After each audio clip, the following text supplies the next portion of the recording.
ये जो पद्धति है जी। और ये अर्क विद्या एक्चुअली में कहाँ से चली, कैसे बनी, ऑफ कोर्स तो इस जी। वजह से हम लोग एक्चुअली में ये है वैदिक अल्काइमी सविता जी, जो आज से 5000 साल पहले जी। जो सबसे पहला जो पेड़ पौधों से जो हम लोगों का जो ट्रीटमेंट होता था, या हम लोग ये कह सकते हैं कि जब ये मॉडर्न साइंस नहीं थी, जी। तो जड़ी बूटियों से जो इलाज होता था, वो एक वैज्ञानिक पद्धति के द्वारा होता था। और वो वैज्ञानिक पद्धति को रस शास्त्र या रसायना पद्धति या रसायना विद्या कह सकते हो, जी। अर्क विद्या कह सकते हैं, जिसके अंदर जड़ी बूटियों का अर्क निकाला जाता था, जी। जिसको हर भाषा में अलग-अलग तरीके से जाना जाता है। जिस तरीके से आप समझ सकते हो कि काढ़ा भी कह सकते हैं हम लोग, अर्क भी कह सकते हैं। उसके अंदर आज की मॉडर्न जो लैंग्वेज में अगर बात करें तो हम एक्टिव इंग्रीडिएंट्स कह सकते हैं। जी। और अगर हम थोड़ा-सा और ग्रीक लैंग्वेज में जाएँ तो इसका नाम स्पजरिक है। स्पजरिक एक्चुअली यहाँ पर यूरोप में आए हुए इसको अभी 200 साल ही हुए हैं। जी।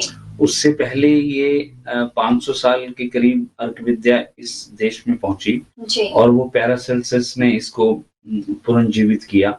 और हमारे जो भारतवर्ष में ये बहुत ही ज़्यादा प्राचीन पद्धति बहुत वर्षों से चली आ रही है। जी। और पेड़-पौधों के ऊपर इतना विज्ञान था कि कौन-सा पौधा किस मौसम के अंदर और कैसे ये तंदुरुस्त रख सकता है। तो आज हम ये जर्मनी के अंदर पिछले 200 साल से इसके ऊपर काफ़ी शोध हुआ है, रिसर्च हुई है, और ये सौभाग्य है कि हम इसको यूके, यूरोप के अंदर पहली बार इसको इंट्रोड्यूस कर रहे हैं। जी। और जो अर्क विद्या होता है उसका सीधा-सीधा मतलब होता है कि जड़ी-बूटियों से निकाला हुआ अर्क आपको कोई नुकसानदायक नहीं होगा।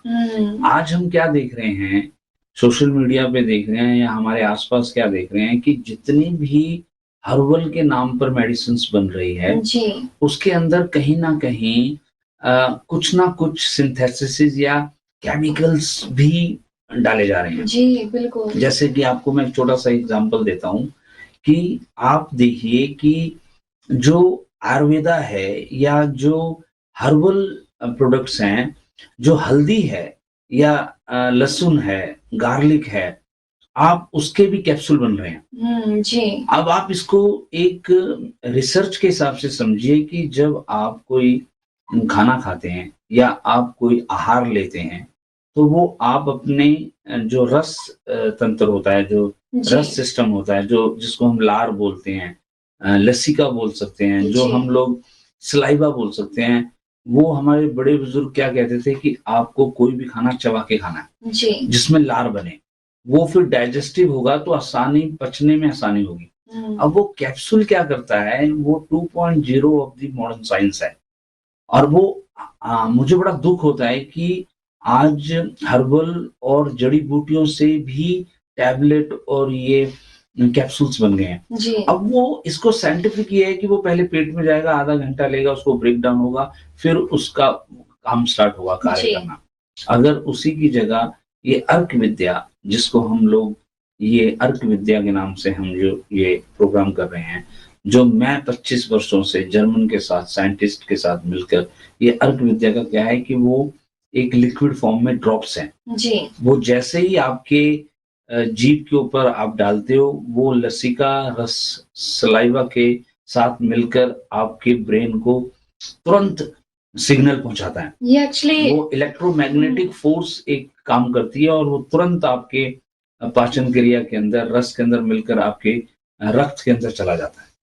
हाँ जी। नहीं, ये एक्चुअली एविडेंस बेस्ड भी है कि लिक्विड वर्क्स वेरी फास्टर, है ना? तो अब हम हमारे जो दर्शक हैं वो ये ना समझें कि हम ये स्पजरिक या अर्क विद्या किसी और से लिंक करते हैं।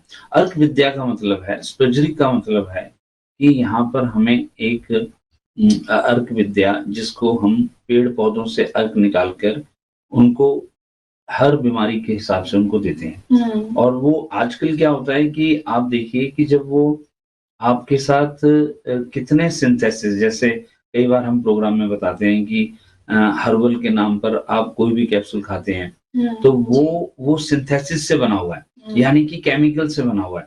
आप आयुर्वेदा के अंदर भी देख लीजिए, हर्बल के अंदर भी देख लीजिए, कुछ इस तरह के एलिमेंट्स हैं उसके अंदर जो आपको नुकसानदायक हैं।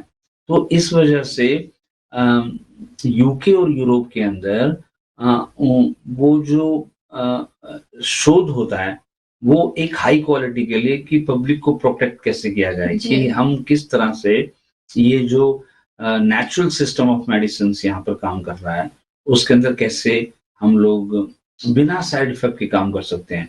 तो आपको जानकर हैरानी होगी कि आप अगर एक हल्दी का अर्क लेते हैं, वो ज़्यादा कारगर होगा, वो ज़्यादा आपके लिए बेनिफिट होगा compare to the capsule. Okay. So ये दोनों में सबसे बड़ा अंतर है जी। हमारी स्पैज़रिक अर्क विद्या में और जो हर्बलिज़्म जो आप आज आपके सामने आजकल मिल रहा है। जी, जी। जी।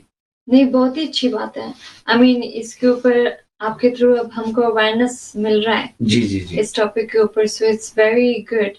बिकॉज़ उसका कारण ये है कि जब आप कोई भी पौधे का अर्क निकालते हैं, जी, तो उसके अंदर से जो एल्कोलाइड्स हैं, वो कहीं न कहीं ही मिल पाते हैं। जी, एंजाइम्स निकालने के लिए अर्क विद्या के अंदर हम लोगों को पूरा रस शास्त्र जो है, उसके अंदर ये विधान है, जो जिसको ये पुराने ज़माने में अल्काइमी हम कहते थे, उसके अंदर जी। ये विधान है कि वो पानी के अंदर उसको खोला जाए। हुँ। यानी पानी के अंदर वो पौधे को उबाला जाए, ताकि उसकी जो इनर एनर्जीज़ हैं जो अर्क विद्या है, अर्क जो उसके जो एक पौधे के अंदर बहुत माइक्रो न्यूट्रिशंस बेनिफिट्स होते हैं। जी। वो एक पौधा ही सारी कॉस्मिक एनर्जीज़ लेता है। हुँ। तो वो जब अर्क विद्या के अंदर जब वो अर्क के अंदर आता है, तो आपकी बॉडी के अंदर जो जाएगा तो बिना साइड इफ़ेक्ट कर लेगा। तो जी। अर्क विद्या पुराने ज़माने में इसको इसलिए भी यूज़ किया जाता था कि ये आपके यूथ को बरकरार रखता था, आपको ओके। निरोग रखता था। जी, आपकी जो काया है, वो आपकी जो हेल्थ है, उसको बिना साइड इफ़ेक्ट दिए आपके ऊपर वो जी। बहुत डीपली जाके काम करता है। जी, तो जी। ये एक अर्क विद्या का बहुत बड़ा फ़ायदा है, जो अब आस-पास मिल नहीं रहा है। इसको ऑर्गेनिक भी कह सकते हैं आप, इसको जी। एक अर्क विद्या। और ये पौधों के अंदर एक ऐसी शक्ति होती है, जो सिर्फ़ अर्क विद्या के थ्रू ही आती है। जैसे ही आप उसका पाउडर बना के या उसको कैप्सूल के फॉर्म में खाओगे, तो वो आधा 50% ही काम करेगा। ओके। जी। जी, no, no, हाँ, that's very या interesting.